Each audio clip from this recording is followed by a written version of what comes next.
अपने पिता का अंतिम संस्कार कर लौट रहे कुणाल की आंखों से अविरल धारा बह रही थी। वह अपने साथ वापस हो रही भीड़ के आगे आगे चल जरूर रहा था, पर उसका मन उसी तेजी से पीछे भाग रहा था। सभी उसके कंधे पर हाथ रखकर सांत्वना दे रहे थे, पर वह जानता था कि ये आंसू दरअसल उसके मन में चल रहे प्रायश्चित के आंसू भी हैं। उसे रह रहकर अफसोस हो रहा था कि वह अपने पिता के कहे अनुसार क्यों नहीं चला, क्यों उसने वह सब किया जिनसे पिता हमेशा दूर रहने के लिए कहते थे। बेचैन मन लिए वह जैसे तैसे थके कदमों से घर पहुंचा, पर अब उसे कोई कुछ बोलने वाला नहीं था। कोई उसे प्यार और निस्वार्थ भाव से समझाने वाला नहीं था। वह एकांत में जाकर फिर फूट फूट कर रोने लगा। उसे लग रहा था कि हो न हो उसका विजातीय विवाह ही पिता की मृत्यु का कारण बना है। अभी पिछले महीने ही तो उसने पिता को बताए बिना अपनी मर्जी से मंदिर में शादी की है। एक बार भी उसने पलटकर पिताजी का आशीर्वाद लेना उचित नहीं समझा और शहर से बाहर चला गया, बिना यह सोचे कि उसके बगैर माँ पिताजी का क्या हाल होगा। कैसा डर था यह, कैसी संवादहीनता पसरी थी पिता पुत्र के बीच, जिसने कि उसे अपने पिता का सामना भी नहीं करने दिया। काश वह एक बार तो अपने मन की बात पिता से कहता। पिताजी तो उससे कितना प्यार करते थे और माँ से ही बता देता। शायद नहीं पक्के से पिताजी उसकी शादी वंदना से ही करा देते। वे तो जात पात मानते ही नहीं थे। क्या वे अपने इकलौते पुत्र की भी बात नहीं मानते? जरूर मानते। उसने ही गलती की है जिसकी इतनी बड़ी सजा उसे मिली है। अब वह माफी मांगे भी तो किससे मांगे? क्या समय लौटकर आ सकता है?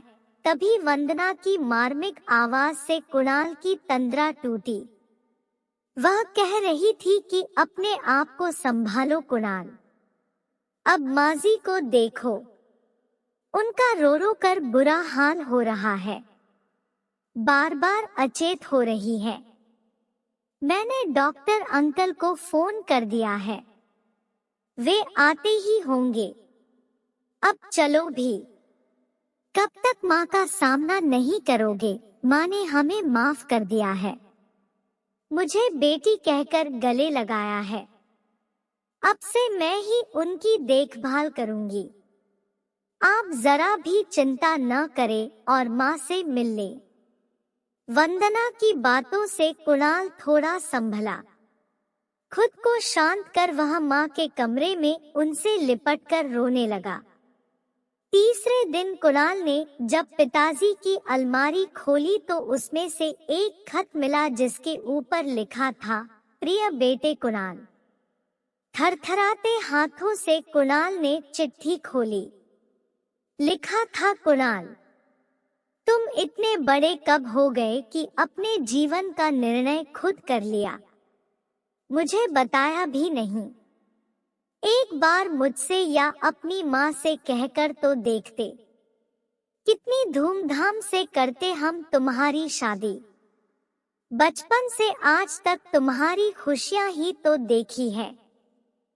जानता हूँ तुम जिद्दी स्वभाव के रहे हो, लेकिन यह नहीं जानता था कि तुम मुझसे इतना डरते हो।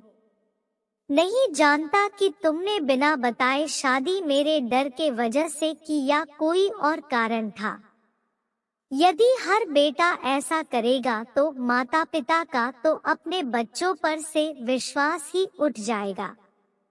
खैर, जो हुआ सो हुआ। जब भी घर लौटो इस विश्वास से लौटना कि यह घर तुम्हारा है, हम तुम्हारे हैं। अंत में लिखा था, काश तुम मेरे रहते लौट आओ। तुम और तुम्हारी माँ नहीं जानते मुझे ब्लड कैंसर है। यदि तुम्हारे लौटने से पहले ही मैं दुनिया छोड़ दूं तो मन में यह बोझ लेकर नहीं जीना कि मेरी मृत्यु तुम्हारे कारण हुई है। बहू को मेरा आशीष। अपनी माँ का ख्याल रखोगे, इतना विश्वास है मुझे। तो दोस्तों, कैसी लगी आपको हमारी आज की कहानी? आप अपने अनुभव हमारे साथ साझा करें और भविष्य में आप किस विषय पर वीडियो चाहते हैं हमें कमेंट में बताएं और लाइक करें, शेयर करें और अगर चैनल पर नए हो तो सब्सक्राइब करें। आप सभी का धन्यवाद।